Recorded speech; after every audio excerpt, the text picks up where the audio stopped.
پر پاکستان کے موجودہ وزیر اعظم شہباز شریف بھی خواتینوں کے عالمی دن کے موقع پر کئی پروگرام میں گئے اور وہاں انہوں نے تقریر کی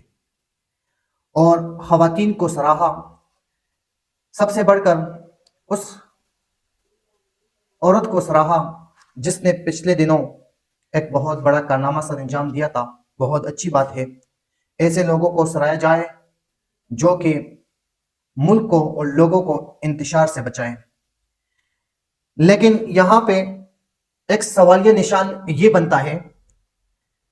کہ پاکستان میں آج خواتینوں کا عالمی دن منایا گیا۔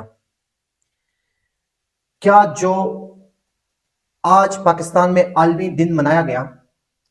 کسی عورت نے ایک آواز اٹھائی کہ جو ہماری بہنیں 8-9 مہینوں سے پنجاب کے جیلوں میں پڑی ہے،